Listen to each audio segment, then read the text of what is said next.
सकते हैं। Asian games में रोबोट्स की एंट्री हुई है। इंसानों का ज़माना वैसे ही हम देखते हैं कि जिस तरह एक रेवोल्यूशन आ रहा है, आर्टिफिशियल इंटेलिजेंस ने तो एंटायरली दुनिया को जो है ना बिल्कुल तब्दील करके रख दिया है।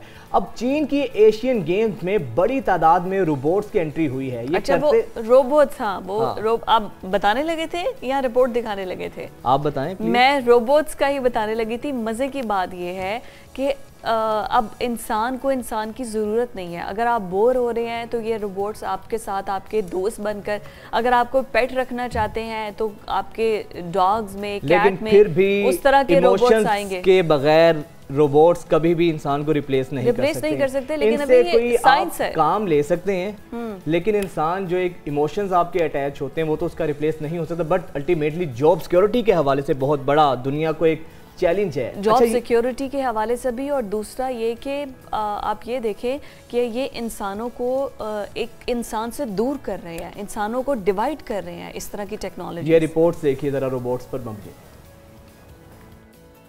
चीन के शहर हांगजू में एशियन गेम्स का मेला सज चुका है, जिसमें शिरकत के लिए 12,000 खिलाड़ी, टीमों के हजारों ओहदेदार, सहाफी और शायकीन हांग्स पहुंच चुके हैं। हांगजू टेक इंडस्ट्री की वजह से दुनिया भर में मशहूर है। यही वजह है कि इन गेम्स में गैर मुल्की मेहमानों की खिदमत, तहफ़्फ़ुज़ और सहूलियात के लिए रोबोट्स और मसनूई ज़हानत पर काम करने वाली मुख्तलिफ नौइयत की खुदकार मशीनों से काम लिया गया है, जो इन दिनों शहर में अक्सर मकामात पर दिखाई दे रही हैं। आपको हांगजू में खिलाड़ियों के लिए कायम बस्ती में एक मशीन घूमती नजर आएगी। इस मशीन का दर्जा हरारत इंसानी जिस्म जैसा है और वो इंसान ही की तरह सांस ले रही होती है। इस रोबोट मशीन का मकसद लोगों को धोखा देना नहीं, बल्कि मच्छरों को अपने जाल में फंसाना है। जैसे ही कोई मच्छर खून चूसने की ख्वाहिश के साथ उसके करीब आता है, मशीन उसे अपनी जानिब खींचकर हलाक कर देती है। यहाँ आपको रोबोटिक कुत्ते भी नजर आएंगे, जिनका काम खिलाड़ियों और गैर मुल्की मेहमानों को तफरीह फराहम करना है। वो उछल कूद सकते हैं, छलांगे लगा सकते हैं, फर्श पर कलाबाजियां खा सकते हैं, नाच सकते हैं,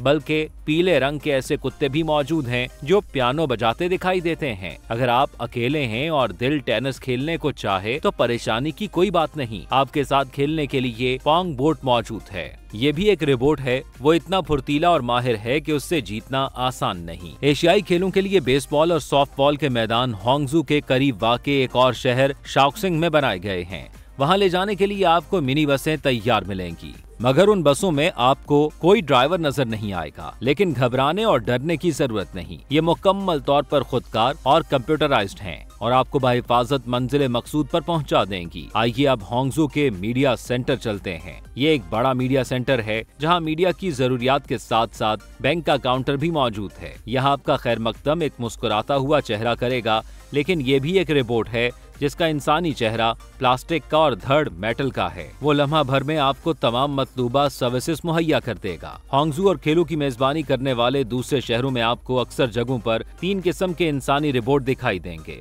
उनके नाम कॉन्ग कॉन्ग, लियान लियान और चिन चिन हैं। ये मुस्कुराते हुए चेहरों के साथ मेहमानों को खुशामदीद कहते हुए दिखाई देते हैं। दिलचस्प बात यह है कि एशियाई खेलों के मकामात और खिलाड़ियों की बस्तियों की तामीरात के लिए भी ज्यादातर रोबोट से काम लिया गया है। इस पार्क में घरेलू इस्तेमाल के रोबोट और मशीनें भी रखी गई हैं, जिनमें खाना पकाने वाली मशीनें भी शामिल हैं।